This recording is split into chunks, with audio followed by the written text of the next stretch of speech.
Hello everyone, I'm Dragons After Dark, and today we're going to talk about the cute but disappointing Brrrgl. Aside from the cool skin, there is nothing remotely appealing about this pet, so let's go over why. The first thing that makes Brrrgl unappealing is the availability and distribution, possibly because of its connection to the Funko Pop figure. While the Funko, and by extension the pet, was available in the UK, not the EU, the quantity was insanely low and sold out quickly. It appears to still be in stock for the US on the Gears store as of recording this, though it does indicate the quantity is limited. While I don't mind all the terms and conditions connected to this pet, they are far more restrictive, probably so people don't redeem the code then cancel the order for the figurine.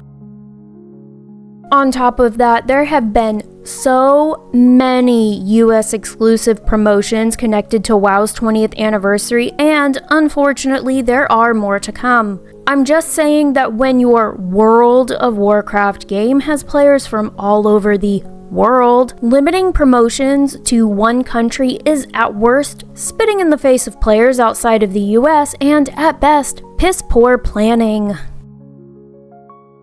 Second on the list of why this pet is mostly awful is the price tag. I can't say for sure what it came out to in the UK, but for me, the $18 figurine after taxes and shipping came out to $29.26. There's a $1.95 shipping protection, which I'm not sure I could have declined, and given the state of package theft, it almost feels like you're being scared into it. That brings the total up to $19.95. The lowest shipping I could select was $7, and considering I only got this Funko for the pet, I would have been fine waiting 6 months for the figure if it put my shipping down to $0. Like, you have Microsoft in your corner now who has some kind of relationship with Amazon, and you're telling me that between 3 corporations, Microsoft, Amazon, and Blizzard, you couldn't swing a $0 shipping option for us poor collectors after all the promotions you've put us through this year?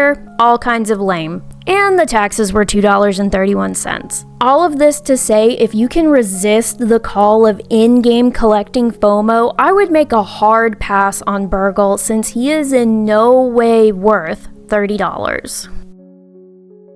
Third, while we're on the subject of the $30 Murloc, Blizzard couldn't even bother to make it default rare when learned. I'd literally have to stone a pet that sits on the higher end of what we see for pet prices. I know we have plenty of stones, but it's the principle of the matter. Last, but certainly not least, is the fact that the Ice Murloc wasn't given a single ice-based move.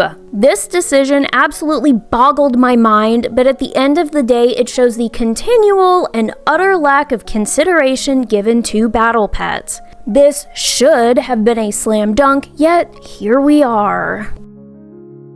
On the right is the moveset. While it can't be replicated directly, I believe just about every iteration of its moveset can likely be replicated across a couple of the Murlocs, like Squirky, who is arguably better because it has Clobber and Bubble in different slots, and Murrgl. It is boring, unimaginative, and certainly not worth $30 or even the price of a normal shop pet.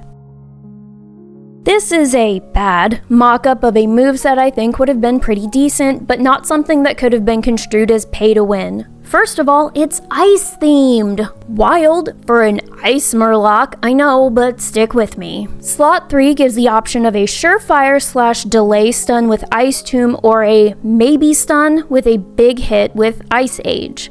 Now, if someone is worried about the damage output of Ice Age because it does do a big hit, you can absolutely swap it with something like Deep Freeze or Avalanche.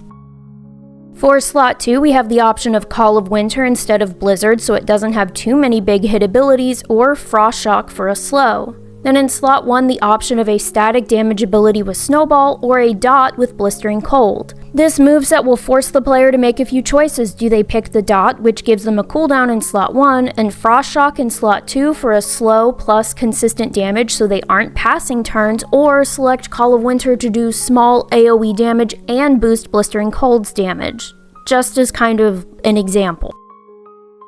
These are the bare minimum considerations I expect for pets that people are paying $30 for. Yes, even if the primary intention is paying for the figurine and the pet is bonus, there should absolutely be some thought put into the battle aspect of the pet as there is the aesthetics.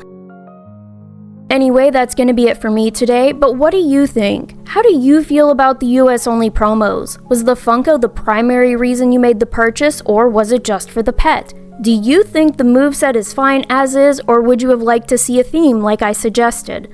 Let me know in the comments below. Until next time, I wish you all the best of luck. Thank you for stopping by, and happy battling!